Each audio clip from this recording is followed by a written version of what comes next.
3 weeks passed, and the court of the Vathari Empire found a new favorite game. The game was called Humiliate the Human. It started small.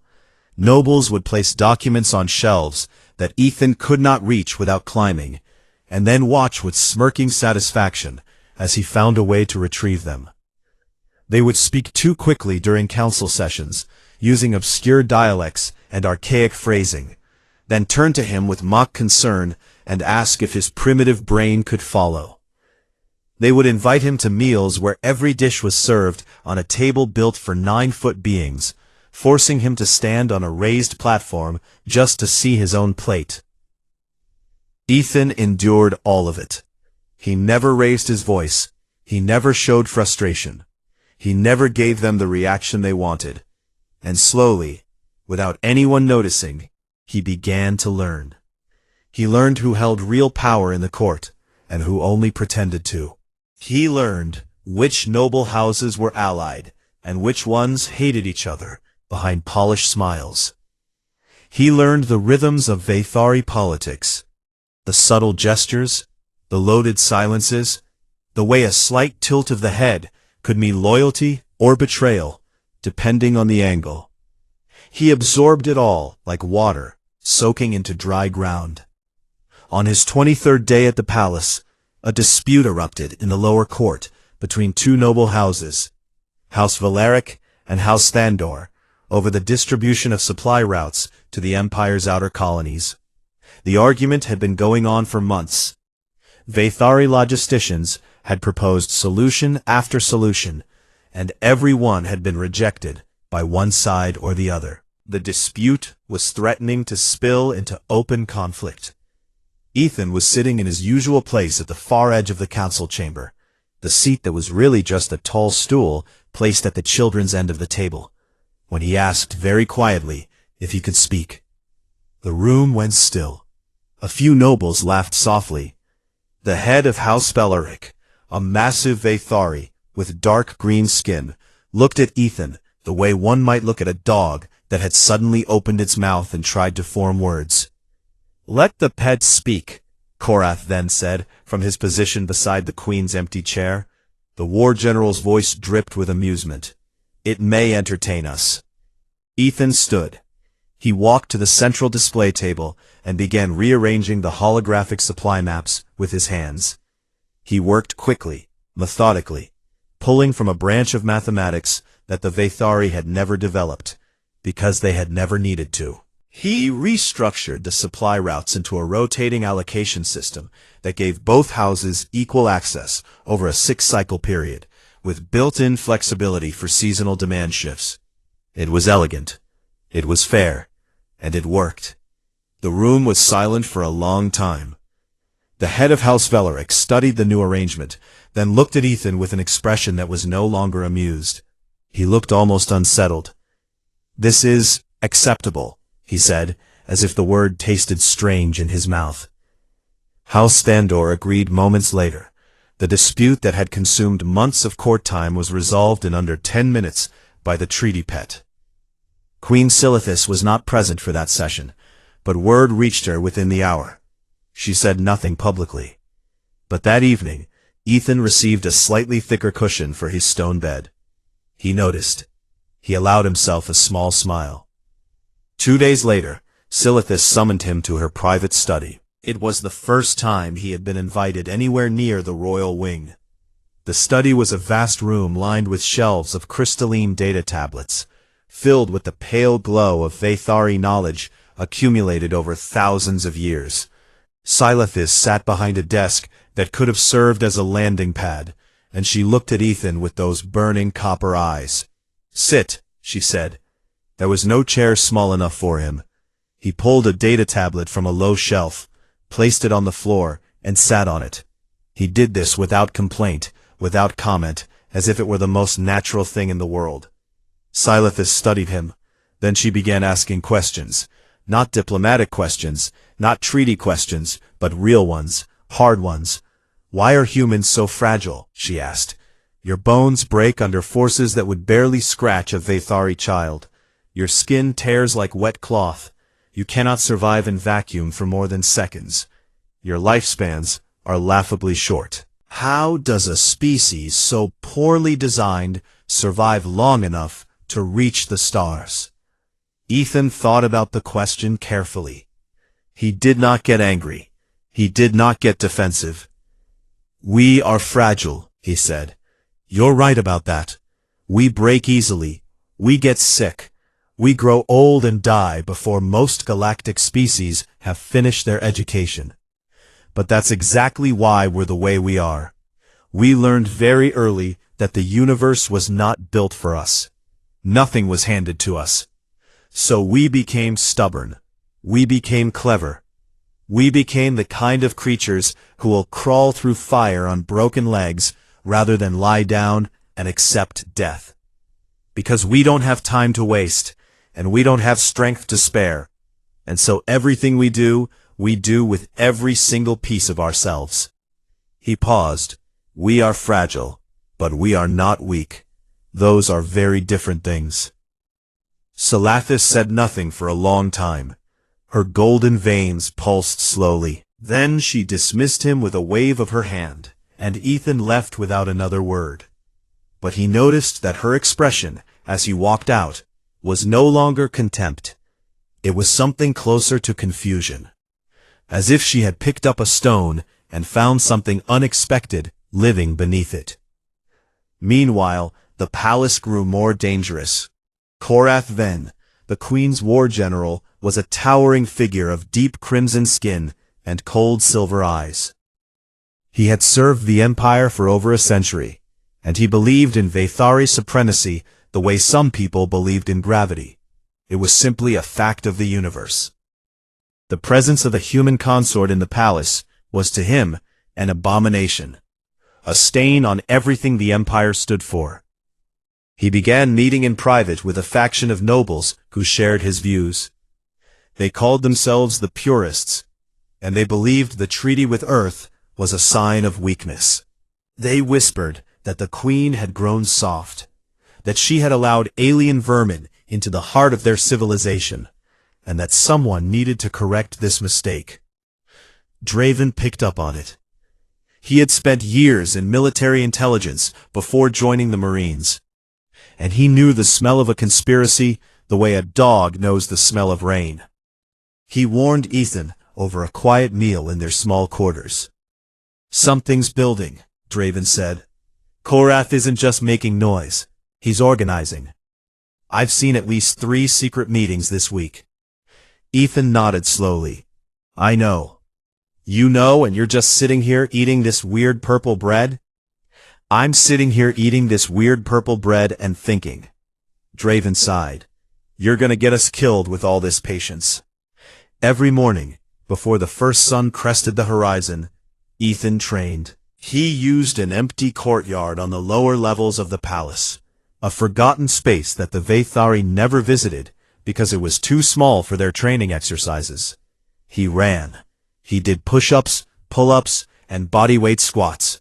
He practiced hand-to-hand combat forms against the air, moving through sequences he had drilled 10,000 times.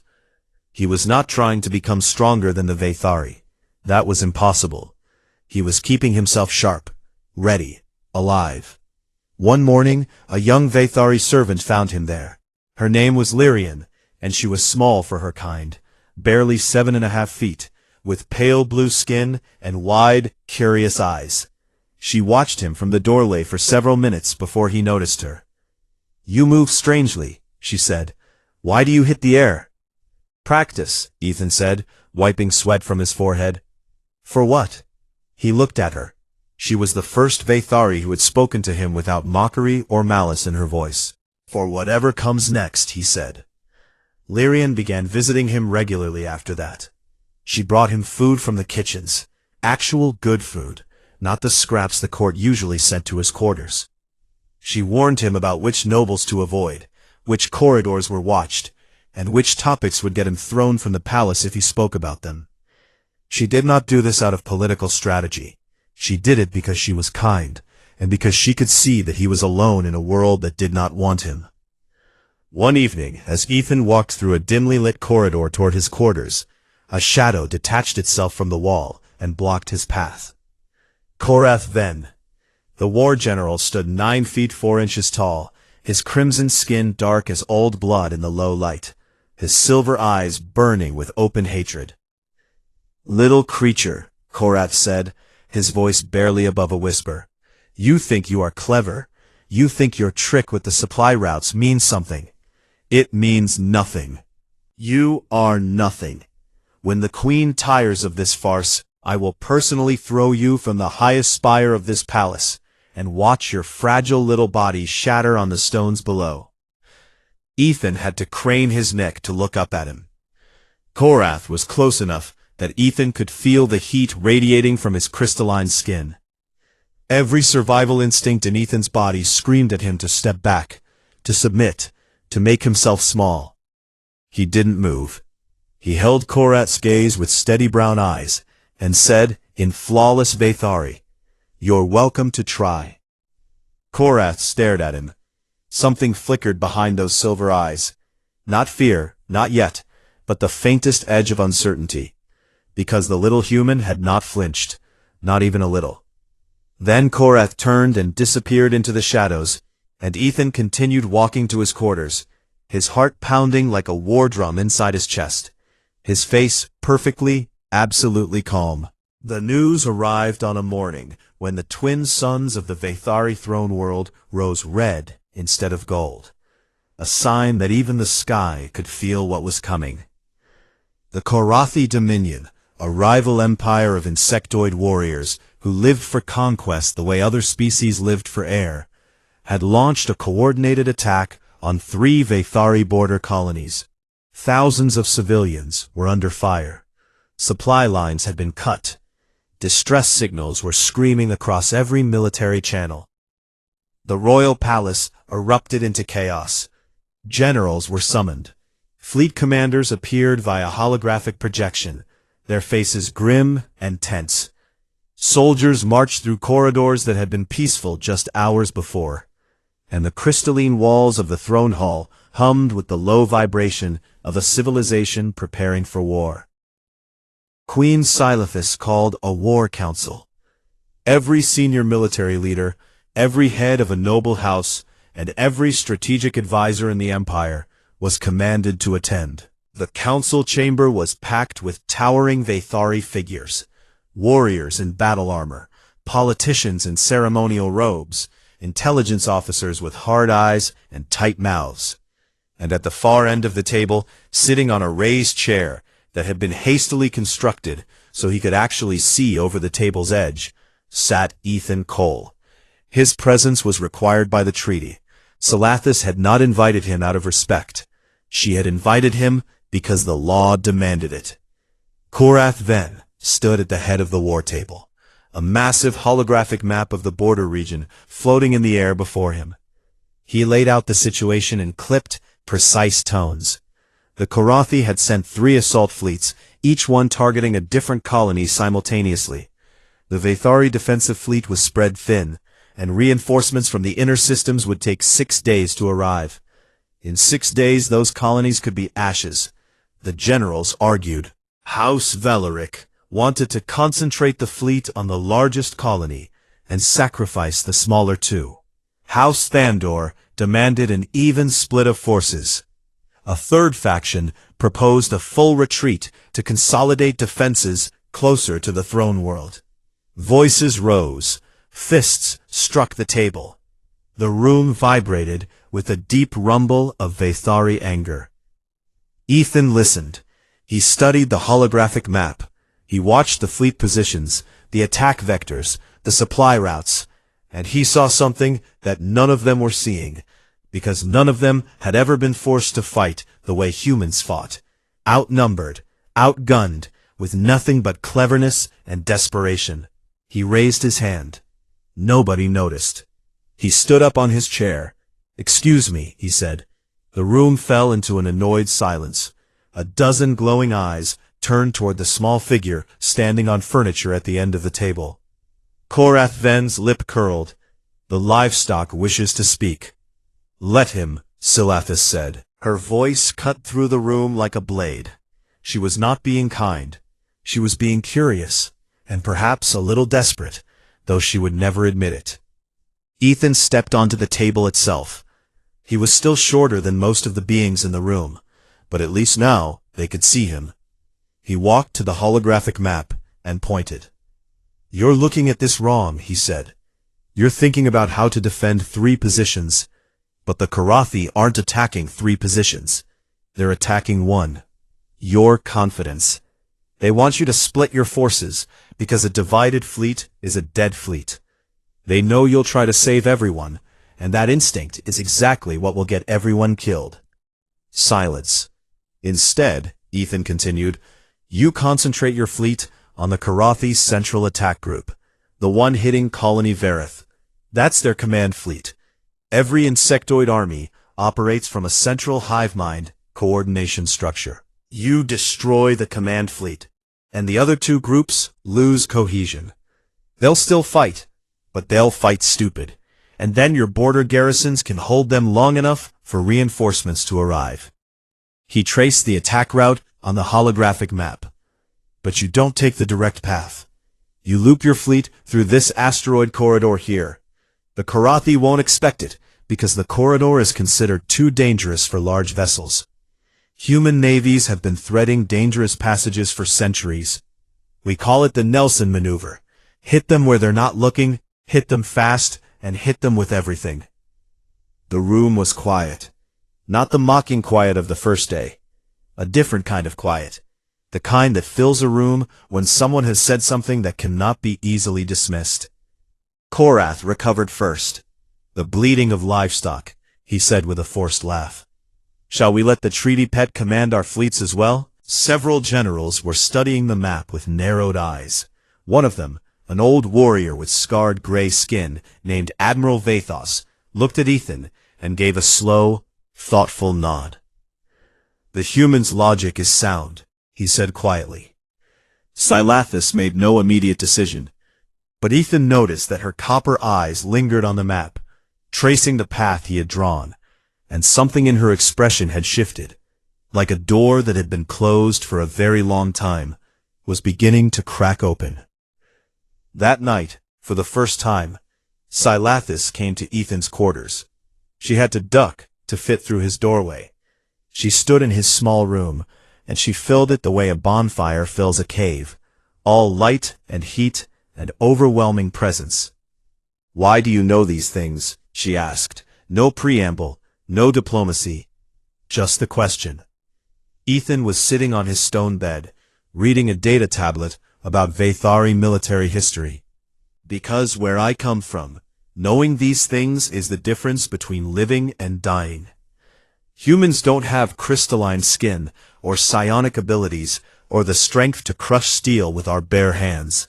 So, we learned to think.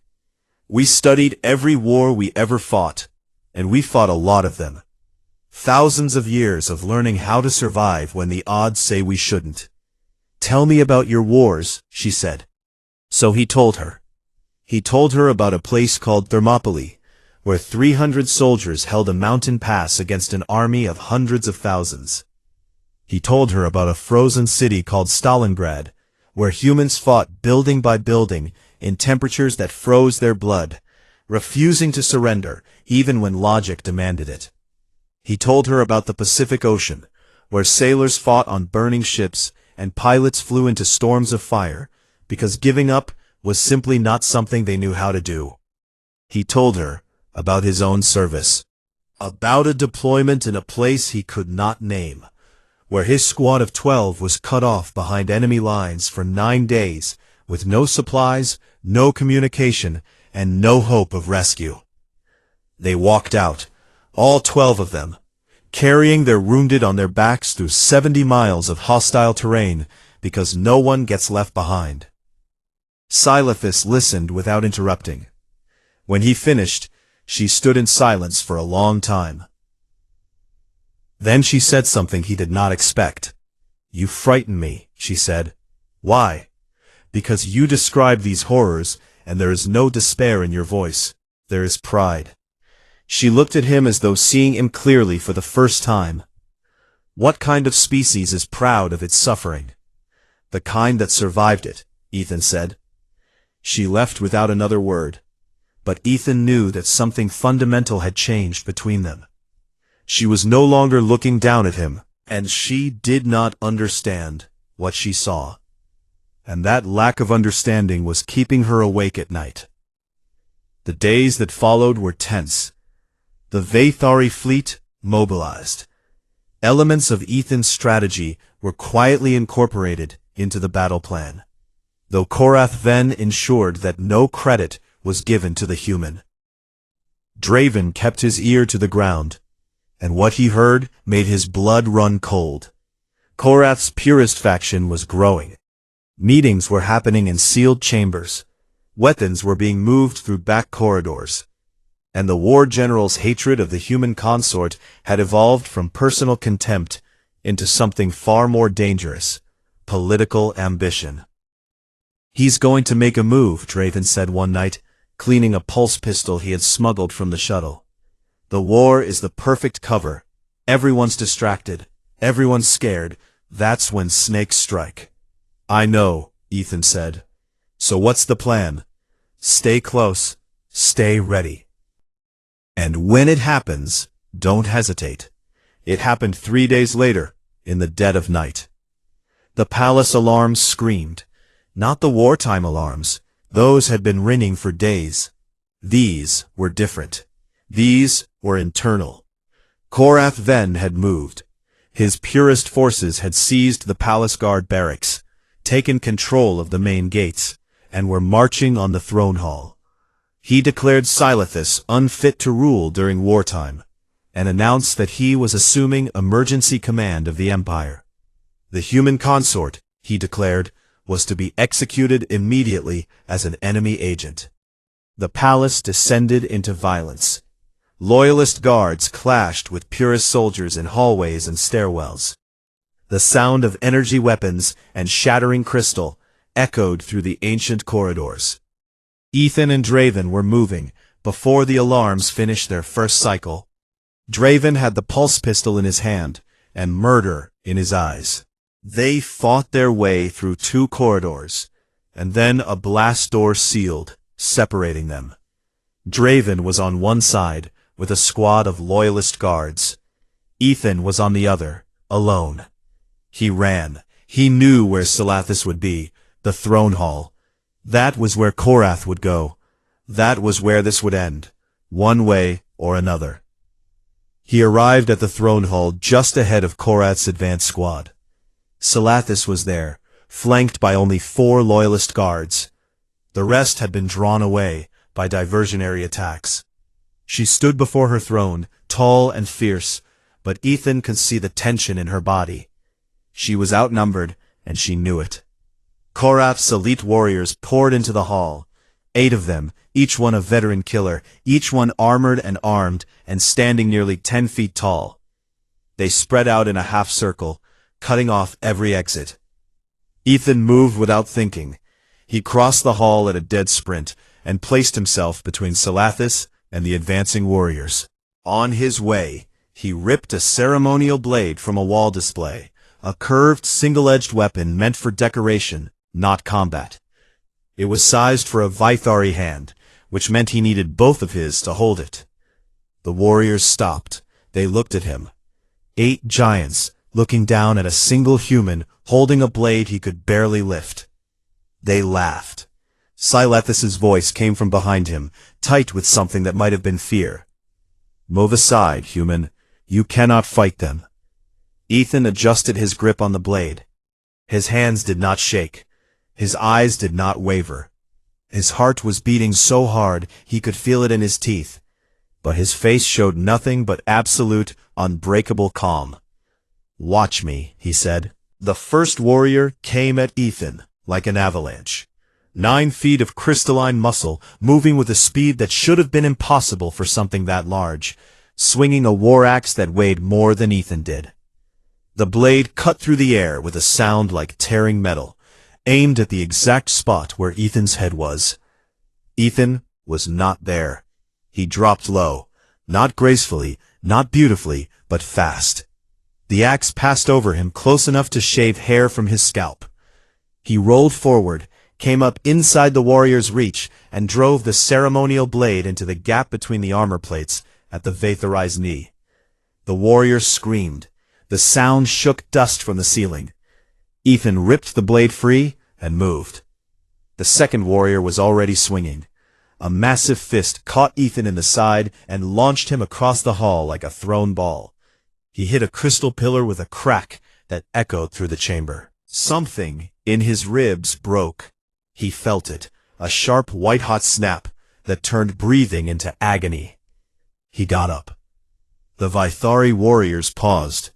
Not for long, but they paused, because in their experience, when something broke, it stayed down. That was how the universe worked. Things that got hit hard enough stopped moving. This was a fundamental truth that every predator species in the galaxy understood. Ethan Cole did not seem to understand it at all. The truth was something the galaxy had never bothered to learn about humans, because the galaxy had never taken humans seriously enough to study them. Every species in known space had evolved for something. The Vathori had evolved for raw strength and psionic power. The Karathi had evolved for speed and hive-mind coordination. A dozen other species had their own advantages: natural armor, venomous biology, electromagnetic senses. Humans had evolved for one thing: endurance.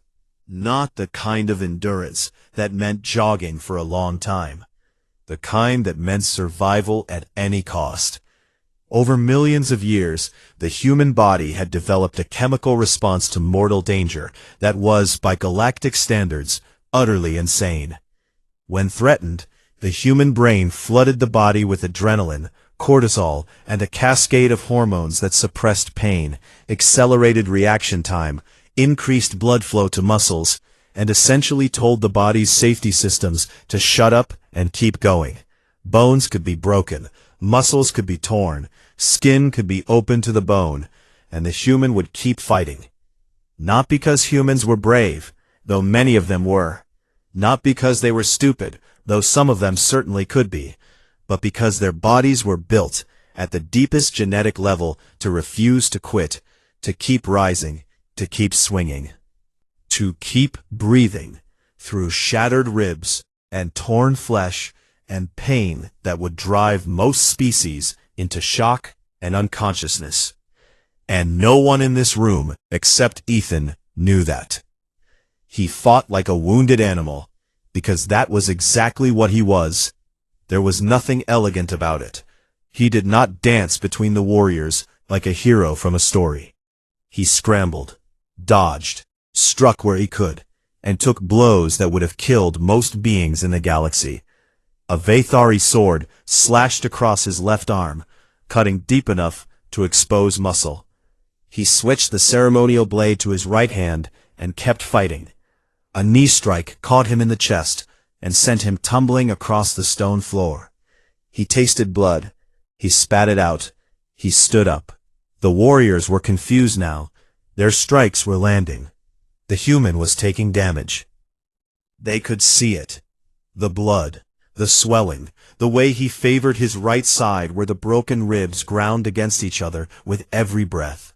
By every reasonable measure, this creature should have been dead or unconscious 3 times over. But it kept getting up. It kept coming at them. It kept fighting with a fury and desperation that they had never encountered and could not understand.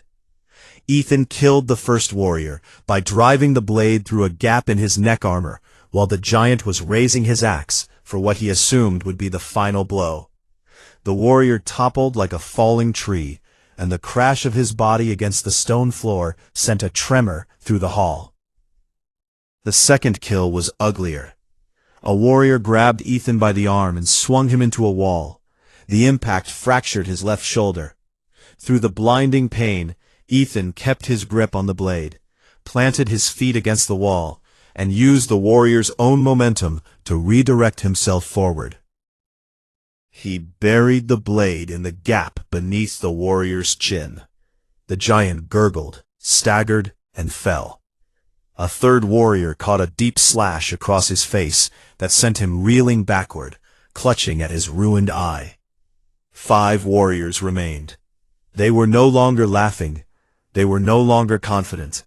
They were looking at this small, bleeding, broken thing that refused to stop, and something ancient and primal was crawling up their spines. Fear. Not fear of his strength. They were 10 times stronger. Not fear of his skill. He was fighting like a cornered animal, not a master swordsman. Fear of what he was. Fear of a creature that did not obey the rules that governed everything else in the universe.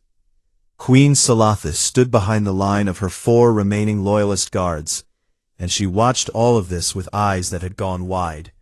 Her golden veins pulsed rapidly, a sign of extreme emotional response in her species. She had lived for over 3 centuries. She had seen wars, betrayals, and acts of courage that would fill libraries. She had believed, her entire life, that strength was the measure of all things. The Vaethari were strong. That was why they ruled. That was why they endured. That was the foundation upon which her entire civilization was built. This human was not strong. Not by any Vaethari measure. He was small, fragile, and bleeding from wounds that were visibly worsening with every second. He was the weakest thing in this room by an order of magnitude. And he was winning. Not because he overpowered them, because he simply, absolutely, fundamentally would not stop. She was watching a completely different kind of strength, a kind she had no word for in her language, the kind that had nothing to do with muscle or bone or the ability to crush stone with bare hands, the kind that lived in the space between falling down and getting back up, the kind that said, "I will break before I bend, and even broken, I will crawl." Then Korath Vend entered the hall. The war general walked through the ranks of his remaining warriors and looked at the carnage with undisguised shock. 2 of his elite dead, 1 maimed, and the human was still standing, barely, leaning against the ceremonial blade like a crutch, breathing in short, ragged gasps, blood dripping from a dozen wounds onto the ancient stone floor, but standing. "Enough of this," Korath said. He drew his own weapon, a massive war blade, 7 feet of razor-sharp crystal that hummed with psionic energy. He was the greatest warrior in the Vaethari Empire. He had killed things 10 times the size of this human. He attacked with the full, devastating force of a being who had spent a century perfecting the art of ending lives. The first blow knocked the ceremonial blade from Ethan's hands and sent it spinning across the hall. The second blow was a backhand strike that caught Ethan across the jaw and dropped him to the floor like a puppet with cut strings. Ethan lay on the cold stone. His vision was blurred. His body was a symphony of pain. Broken ribs, fractured shoulder, torn arm, bleeding from everywhere. Every nerve ending was screaming at him to stop. Every rational calculation in the universe said he should stay down. There was no shame in it. He had fought harder than anyone could have expected. He had done more than enough. He put his palms flat against the stone. He pushed. His arms shook. His broken shoulder screamed. Blood dripped from his face onto the floor.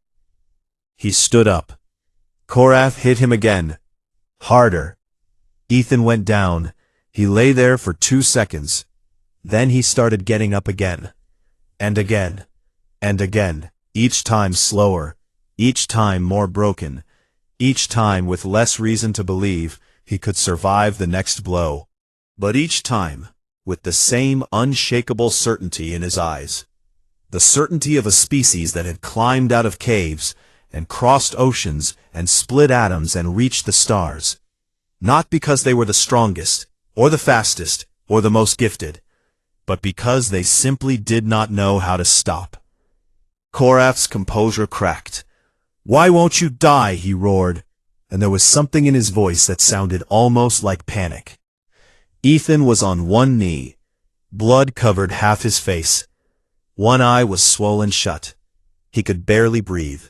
He looked up at the war general, this towering, magnificent, terrifying being who could crush him like an insect, and he said in a voice that was broken and quiet and absolutely steady, "Because she's behind me."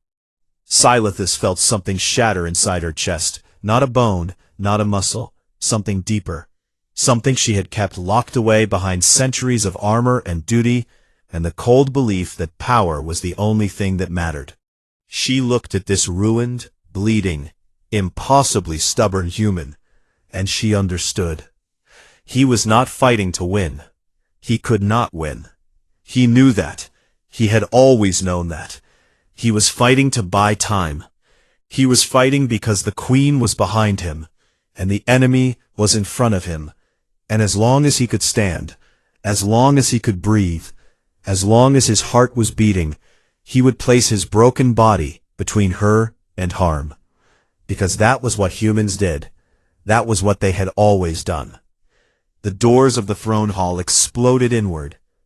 Draven Holt came through first, pulse pistol blazing, followed by Admiral Vathos and a column of loyalist soldiers who had fought their way through the palace. The purest warriors turned to face the new threat, and in the chaos, Korath's advance collapsed.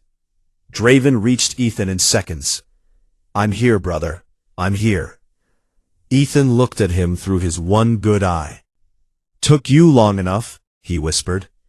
Korath then fought like a cornered beast, but Admiral Vathos was old, experienced, and merciless. The war general was disarmed, forced to his knees, and bound with energy restraints. His purest forces, seeing their leader fall, surrendered within minutes. The throne hall fell silent. Ethan swayed on his feet. The adrenaline was fading, and behind it came the full, crushing weight of everything his body had endured. His legs buckled. He fell forward, and even as he fell, his hands reached out toward the ground, trying to push himself back up one more time, because stopping was not something his body knew how to do. Scylathus caught him. She moved faster than anyone in the room had ever seen her move. She crossed the distance between them in 2 strides, and caught him before he hit the ground. She held him, this small, broken, bleeding creature, in her massive arms, and she held him gently, as though he were made of glass and light, and something infinitely precious. Ethan looked up at her.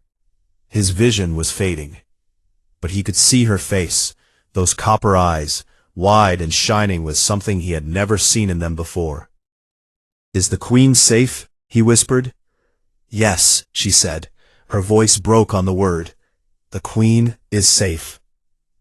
He smiled. It was a small, crooked, bloody smile. Then his eyes closed, and his body finally, reluctantly, allowed itself to rest. Scylathus held him in the silence of the ruined throne hall, surrounded by the fallen and the loyal, and she whispered words in her ancient language that no translator could capture, words that meant roughly, in the clumsy approximation of human speech. Ethan woke to the hum of alien machines and the soft glow of lights that pulsed in time with his heartbeat. He was lying in a bed that was far too large for him, in a room that smelled of ozone and something faintly sweet, like flowers that had never grown on Earth. Medical devices he did not recognize floated above him, projecting holographic readouts of his vital signs and symbols he could only partially read. He tried to sit up. Pain answered from every direction: ribs, shoulder, arm, jaw, and at least a dozen places he could not specifically identify. He lay back down and stared at the ceiling, which was high and vaulted, and carved from pale crystal that caught the light like frozen water. "You have been unconscious for 4 days," a voice said. He turned his head. Scylathus sat in a chair beside his bed. The chair was normal-sized for her, which meant it was roughly the dimensions of a small car. She was wearing simple robes instead of armor, and her crown was absent. Without it, she looked different. Not smaller, she could never look small, but less like a monument, and more like a person. 4 days, Ethan repeated. His voice sounded like gravel being poured down a pipe. The physicians were impressed, Salathis said, and confused. They have never treated a human before. They said your injuries should have required months of recovery. Your bones are already beginning to knit. Your tissue is regenerating at a rate they describe as, I believe the closest translation is, biologically unreasonable. Ethan let out a breath that was almost a laugh, but turned into a wince. Humans heal fast. It's one of our few advantages. So I am learning. She paused. You have many advantages you failed to mention. He looked at her. She looked at him. For the first time since he had arrived on this world, there was no barrier between them. No contempt, no political distance, no careful positioning. Just two people in a quiet room, one of them very large, and one of them very broken. Both of them changed. Thank you, she said. The words came out stiffly, as though she had practiced them, and still was not sure she was saying them correctly. For what you did, in the throne hall. It's what I came here to do, Ethan said. Protect the treaty. Protect the peace. You did not do that for the treaty. He was quiet for a moment. No, he admitted. I didn't. She held his gaze, and something warm moved through her copper eyes, like light through honey. Then she looked away, and the moment passed, but it left something behind. Something neither of them named, but both of them felt. Over the following weeks, Ethan healed. The Vathari physicians were fascinated by him. They documented everything. His recovery rate, his cellular regeneration, his immune response, his ability to regain function in damaged limbs at speeds that defied their medical models. One physician privately told Salathis that human biology was terrifyingly efficient, as though the species evolved to be damaged and rebuilt repeatedly, like a weapon designed to be broken and reforged. Salathis visited every day. Sometimes they discussed politics. The coup had fractured the court, and loyal houses needed to be rewarded, while disloyal ones needed to be managed without pushing them into further rebellion. Sometimes they discussed the war. The Vathari fleet had adopted a modified version of Ethan's strategy, and the Korathi command fleet had been shattered in a decisive engagement near Colony Veroth. The border was stabilizing. She told him about her childhood, how she had been raised in the warrior tradition, trained to fight before she could read, taught that strength was the only currency that mattered in the universe. He told her about Earth, about the Pacific Ocean, and how it looked at sunset, about the sound of rain on a tin roof, about what it felt like to stand in a forest and hear nothing but wind and birds and silence. Your world sounds very quiet, she said one evening. Some parts of it, he said.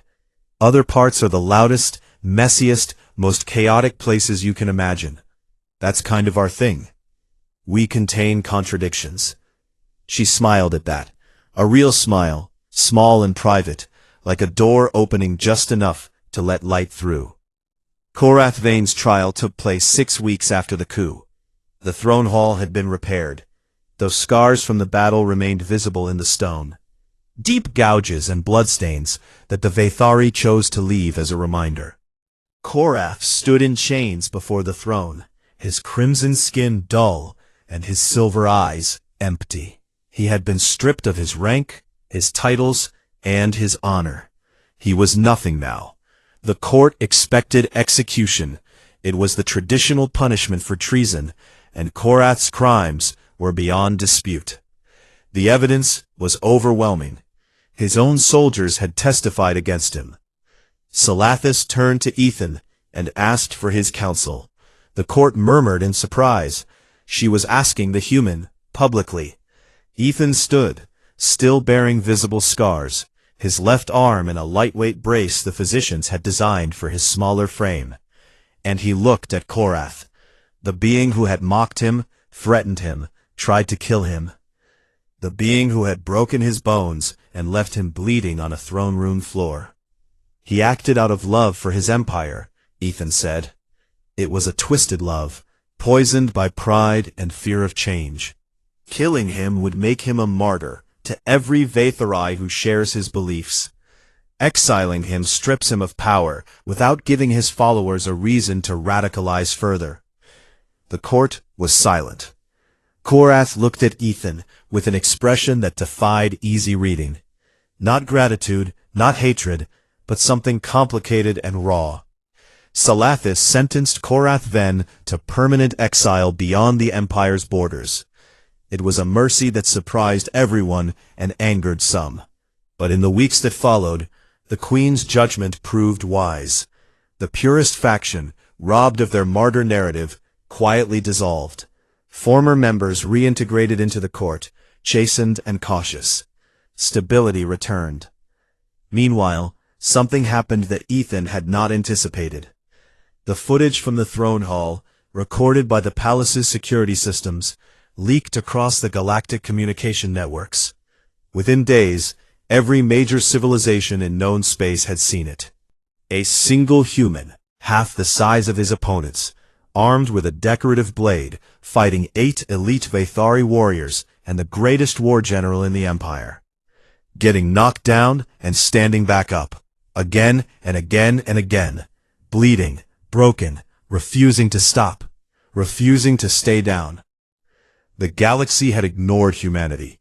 They had dismissed humans as small, fragile, short-lived creatures from an unremarkable planet in an unfashionable arm of the galaxy. They had patted humans on the head and called them cute, and moved on to more important matters. They stopped doing that. Intelligence reports from across known space reflected a sudden, dramatic shift in how alien civilizations discussed humanity. The Karathi Dominion, after analyzing the footage and cross-referencing it with data from their border conflict with the Vaethari, quietly pulled their remaining forces back from every sector that bordered human space. A Karathi strategic analyst was quoted in an intercepted communication as saying, "If one of them can do this, imagine what 1,000,000 of them could do. Do not engage." Draven Holt was offered a formal commission in the Vaethari Royal Guard, the first human in history to receive such an honor. He accepted with a grin and a handshake that confused everyone present because the Vaethari had no equivalent gesture. "Guess I'll need a bigger uniform," he told Ethan. Lyrian, the young servant who had shown Ethan kindness when no one else would, was elevated to a newly created diplomatic liaison position between the Vaethari court and the growing human embassy.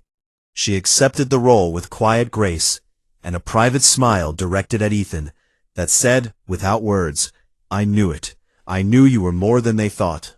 2 months after the coup, Queen Silathis addressed her empire in a live broadcast that reached every planet, colony, and outpost under Vaethari control. She stood in the repaired throne hall, tall and radiant in her ceremonial armor, her crown humming with soft light. She spoke about strength. She spoke about what she had believed it meant: power, dominance, the ability to crush opposition through sheer force. She spoke about how she had been taught that the strong ruled and the weak served, and how she had accepted this as truth for 300 years. And then she spoke about what she had learned. "I have witnessed a different kind of strength," she said, her voice resonating through every speaker on every world in her empire. "The strength of a being who knows he cannot win and fights anyway. The strength of a creature who is knocked to the ground and rises, not because he does not feel pain, but because he refuses to let pain decide his fate. I have seen the strength of humanity, and I tell you now, we have been fools to overlook it." She turned to Ethan, who stood beside the throne in a simple dark suit, his scars visible, his posture straight, his face calm. "This is not my treaty consort," Salathis said. "This is my chosen partner, my equal, and any being in this empire who disputes that is welcome to take the matter up with him." A ripple moved through the assembled court. Then slowly, one by one, the Vaethari placed their fists over their hearts and bowed. It was not applause, it was something deeper, the Vaethari gesture of recognition, reserved for those who had proven their worth beyond all question. It had not been given to an outsider in over 1,000 years. Ethan stood still and let it wash over him. He did not bow back. He did not make a speech. He simply stood there, steady and present, a man who had walked into an alien world that did not want him, and earned his place in it through the only currency he had ever known, the refusal to give up. That night, they stood together on the royal balcony. The twin moons hung overhead, one blue and one red, casting their overlapping light across a city of crystal and shadow. The air was cool and still, and the sounds of the capital drifted up to them, distant music, quiet voices, the hum of a civilization that was, slowly and uncertainly, learning to see the universe differently. "My people will write psalms about what you did," Silathus said. Ethan shook his head. "I didn't do anything special. Any human would have done the same." She looked at him. Her copper eyes were soft in the moonlight, and the golden veins in her skin pulsed with a slow, steady warmth. She reached down and took his hand, his small, scarred human hand, and held it in her larger one. "That," she said quietly, "is exactly what makes your kind terrifying." He looked up at her. She looked down at him, and standing there together, the alien queen and her human consort, in the light of 2 moons on a world far from Earth, they both understood that the universe was a bigger, stranger, and more wonderful place than either of their peoples had imagined. Somewhere, in a secure facility on a world that did not officially exist, an intelligence analyst from an unaligned alien civilization finished compiling a revised assessment report on species number 7742 in the Galactic Registry, the species known as humans. The analyst reviewed the data one final time, the footage from the Vathari throne hall, the combat analysis, the biological studies, the field reports from the Korathi border, the psychological profiles, the recovery rate data, the historical records of a species that had clawed its way from mud huts to faster-than-light travel, in what amounted to an evolutionary eye blink. The analyst deleted the old classification: minimal threat, primitive, suitable for observation only, and typed a new one. Then the analyst sat back, stared at the screen, and added one final line at the bottom of the report. The new classification read, Apex Persistence Predator, Extreme Adaptability, Anomalous Pain Tolerance and Recovery Capability, Psychological Resistance to Defeat, Unmatched in Known Galactic Records. And the final line, added in the analyst's own hand, read simply, Under no circumstances engage. They do not know when to stop. The shuttle descended through clouds that shimmered like liquid silver, and Ethan Cole sat perfectly still in his seat, watching an alien world grow larger through the viewport. The capital city of the Vathari Empire stretched across the horizon, towers of dark crystal rising miles into the sky, bridges of light connecting them like glowing veins. It was beautiful, it was terrifying, and it was about to become his home. Ethan was 34 years old. He had short brown hair, a jaw that looked like it had been squared off with a chisel, and hands that carried the calluses of a man who had spent a decade holding rifles instead of pens. He was 6 feet tall, which on Earth made him average. Among the Vathari, it would make him a child. Beside him, Draven Holt leaned over to look out the same viewport and let out a low whistle. Draven was broader than Ethan, with a shaved head and the kind of easy grin that made people trust him 5 seconds after meeting him. They had served together in the Marines for 8 years. When Ethan had been chosen as the political consort for the Vathari Queen, a living symbol of the fragile peace treaty between Earth and the Empire, Draven had volunteered to come along without a moment of hesitation. "That's a lot of tall buildings for a lot of tall people," Draven said. "You sure about this?"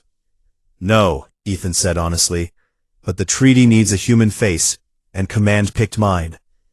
Command picked you because you're the only guy I know who can get punched in the mouth and say thank you.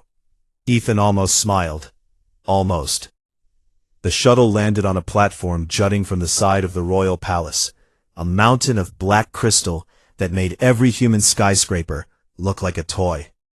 A delegation was waiting for them. Ethan stepped out into air that tasted faintly of ozone and looked up at the beings who would now be his hosts, his watchers, and his judges. The smallest of the welcoming party stood over 8 feet tall. Their skin had the appearance of polished stone, smooth, faintly luminous, threaded with veins of soft light that pulsed in time with their heartbeat. Their eyes were large and deep-set, glowing in shades of amber and violet. They moved with a slow, deliberate grace that spoke of immense physical power held carefully in check.